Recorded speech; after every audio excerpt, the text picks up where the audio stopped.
2025 is knocking on the door already. So it's a good time to look back at what Indian cricket did in 2024. Interestingly, the year began with a giant-sized hangover.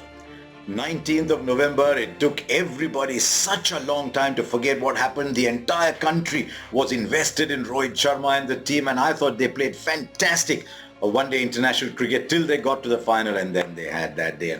And the hangover carried actually. India went to South Africa soon afterwards and immediately lost the first test match there, and in doing so lost the opportunity to win that elusive test series in South Africa. Then the new dawn arrived. 24 brought with it great tidings, and the next 7 months saw Indian cricket on a high like few times before. South Africa 55 all out, India won their test match in Cape Town, came back, played 5 tests against England. I know there was that Ollie Pope innings in Hyderabad, but thereafter the next 4 tests, we saw how good Yashasvi Jaiswal could be, 1,000 runs in the year, and believe me, he was such a breath of fresh air, carrying a new flavor almost into Test cricket, where he was happy to play his shots. He took spin apart. He's one of the great rivals of 2024. Then the IPL. I thought it was another fantastic IPL. I know if you're a bowler, you may not quite agree with that, but batting went to another level. The power play scores were being demolished. 200 were being scored. 287 was scored and were won only by 25 runs. It was a batting fest, but it was everything you wanted from an IPL. There will be corrections as you go along. You watch, bowlers are the great survivors, but it was another fantastic IPL. Then India went to the T20 World Cup, and I thought that was the pinnacle of 2024. India played free, breathtaking, lively T20 cricket. To see Jasprit Bumrah there and to see all the bowlers around him. It was the bowlers who won India that tournament. Yes, there were nice little batting glimpses. It was the bowlers that won it. So that was, to me, the height, the pinnacle of 2024. But that evening was very quickly followed by 4 departures. I mean, I couldn't believe it. Virat Kohli was, I'm there at the post-match, and he said, no, I'm done with T20 internationals. Next, Rohit Sharma's done. Then Ravindra Jadeja says he's going. And I think it was a fairly emotional goodbye to Rahul Dravid as well. 4 giants bowed out. And I was thinking about Rahul Dravid actually. When you've got a career as celebrated as that in your first innings, it's impossible to have a second innings anywhere close, but Rahul Dravid managed that. I thought his second innings with the under-19s, with the A's and the national team was fantastic. He left at a time when people were saying, oops, I wish we could have had a little bit more. Also the end of Kohli and Rohit Sharma, 2 extraordinary white ball batters. They'll play on in ODIs, of course, but we hardly play any ODIs. So that was, in a sense, an awareness that something big was coming to an end.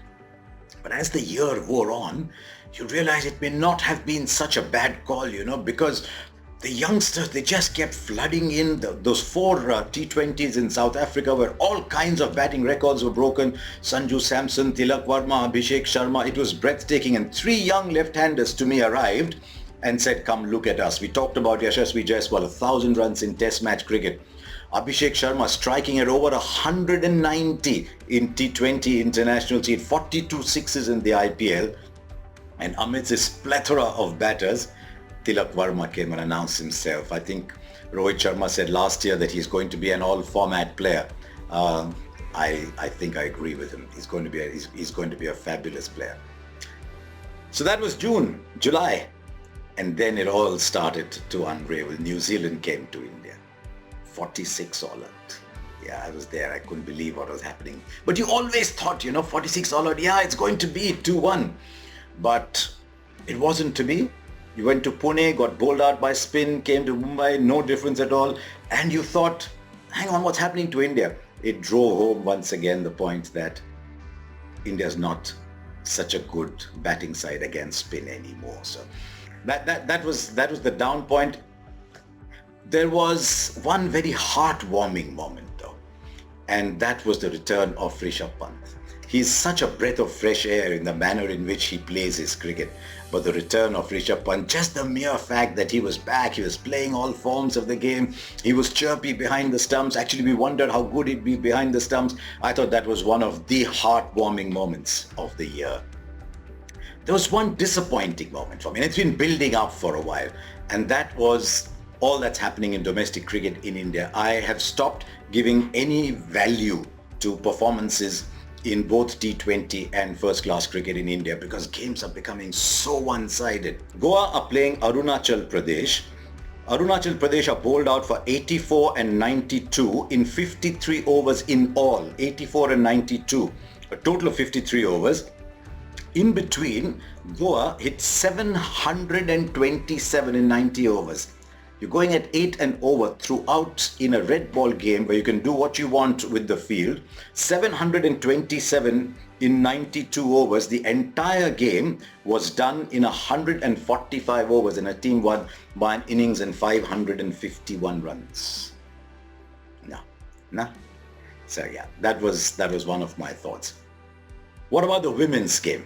I thought Smriti Mandhana lit it up. There are few more beautiful sights in the women's game, or indeed in any form of cricket, than to see Smriti Mandhana in full flow. She is one of the most eye-catching batters that you will see, and her season, scoring more runs across formats than anyone else has ever done, was absolutely fantastic.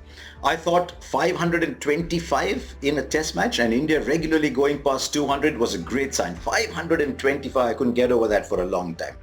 In a test match, one day, 525 for 4. Then India started routinely going over 200 in T20s, and you thought good times, but wasn't reflected in tournament play.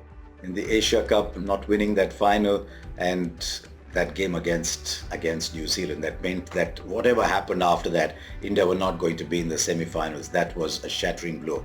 And the Indian women's game has a lot of catching up to do on the world stage, and I'm hoping the WPL starts throwing talent. I thought it was fantastic that RCB won the WPL and Mumbai Indians won it the previous year. That's a big franchise too, but nobody celebrates wins and performances like RCB do, and all of a sudden it elevated WPL into people's consciousness because a high-profile, a very strong fan following franchise had won it. So I actually thought for the future of the tournament and the women's game, it was actually very good that RCB won the WPL.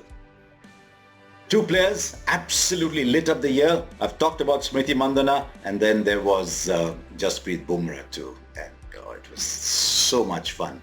And one of the privileges that life has afforded me has been in the last few years just to watch the growth, the evolution of Jasprit Bumrah here in Australia. Oh wow, he's been sensational. Tendulkar-esque in the acclaim that he has got. So to me, Smriti Mandhana and Jasprit Bumrah were the two highest points of the year. I thought I'd finish with 5 players that, to me, symbolized the year it was for cricket in India. I've already talked about Smriti Mandhana. I've already talked about Jasprit Bumrah. I've talked a little bit about Rahul Dravid. And to round off that list, I had Yashasvi Jaiswal and the return of Rishabh Pant. So there you are, 2024. Mixed bag, as I said. Let's see what happens in 2025. That's the topic of another blog.